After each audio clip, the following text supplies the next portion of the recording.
प्रभु यीशु मसीह के पवित्र और सामर्थी नाम में दैनिक बाइबल मनन में मैं यानी पास्टर एडविन सैमुअल आप सबों का हार्दिक स्वागत करता हूं। आज के मनन का विषय है यहोवा की करुणा और दया।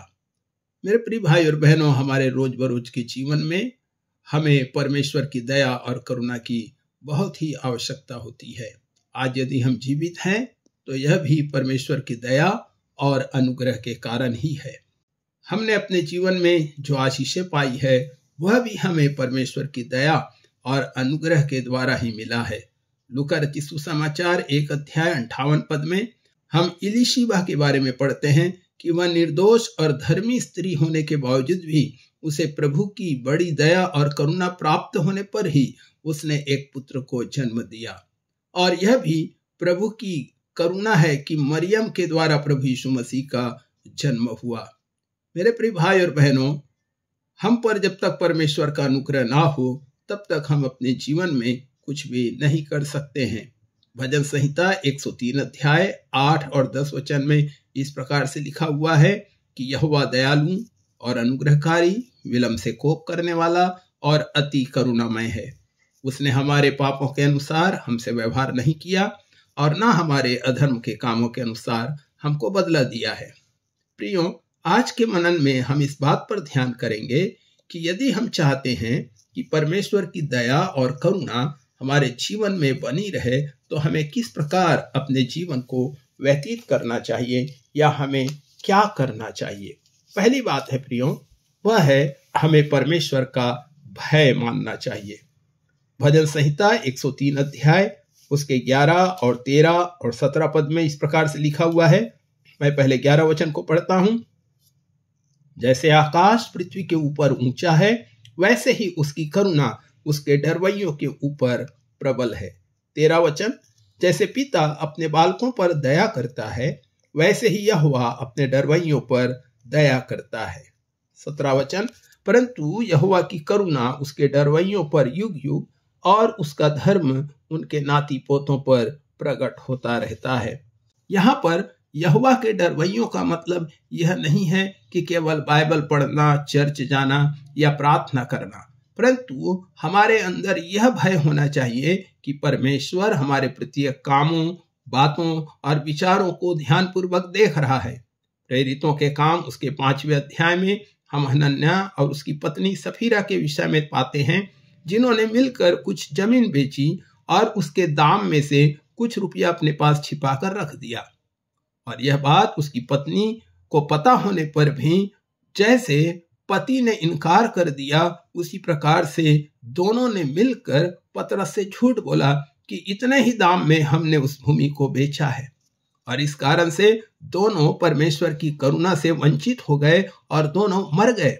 परंतु इसके विपरीत हम निर्गमन के पहले अध्याय उसके 15 से 21 वचन में शिप्रा और पुआ नामक 2 इब्री भाइयों के बारे में देखते हैं, जो मिस्र देश के राजा की आज्ञा ना मानकर इब्रानी स्त्रियों के लड़कों को भी जीवित छोड़ देते थे, जिसके कारण परमेश्वर ने उन भाइयों के साथ भलाई की।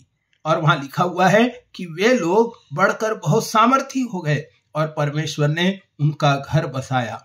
मेरे मित्रों, क्या हम मनुष्य को प्रसन्न करने के विचार से परमेश्वर को अप्रसन्न कर रहे हैं? लूका 1 अध्याय 50 वचन में लिखा है कि और उसकी दया उन पर जो उससे डरते हैं पीढ़ी से पीढ़ी तक बनी रहती है। दूसरी बात है, हमें दीन बने रहना चाहिए।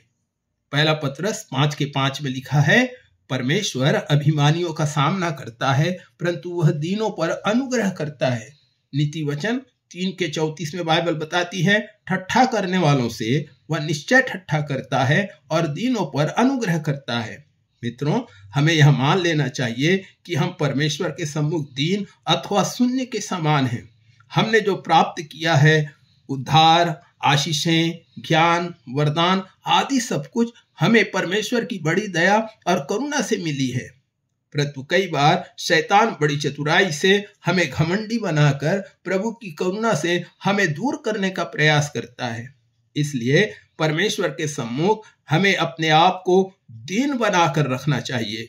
मेरे प्रियो, लूका 1 अध्याय और 48 वचन में हम पढ़ते हैं, जब मरियम के पास स्वर्गदूत आकर प्रभु यीशु मसीह के जन्म की भविष्यवाणी के विषय में बात करता है, तब मरियम अपने आप को कोई विशेष स्त्री ना समझकर प्रभु की बड़ाई करती है और कहती है कि उसने अपनी दासी की दीनता पर दृष्टि की है।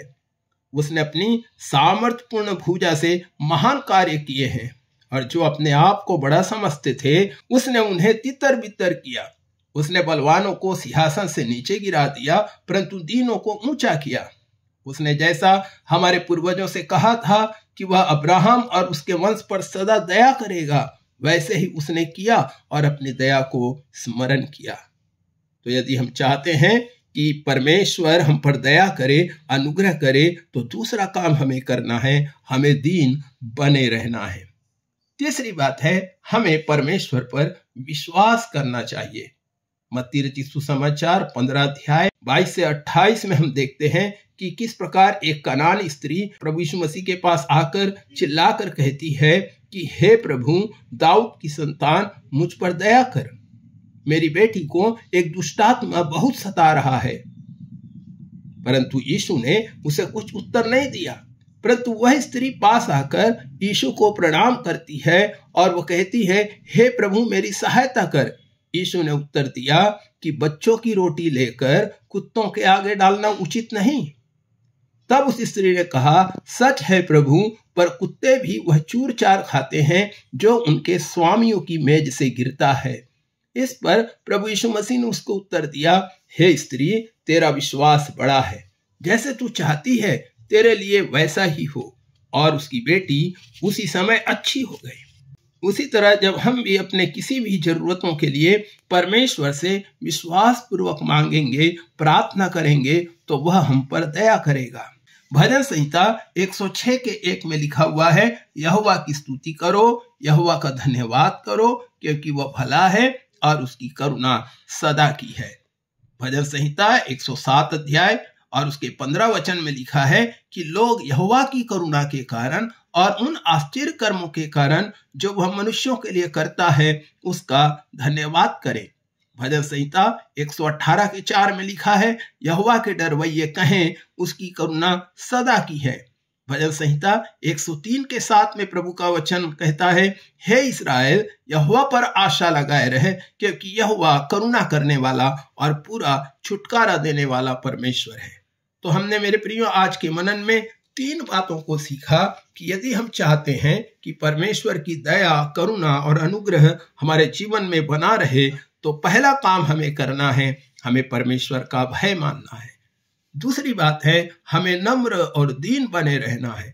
और तीसरी बात है, परमेश्वर पर सच्चे मन से विश्वास करना है।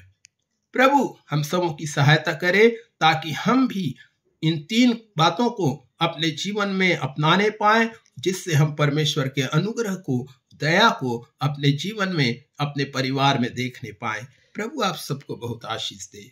आमीन।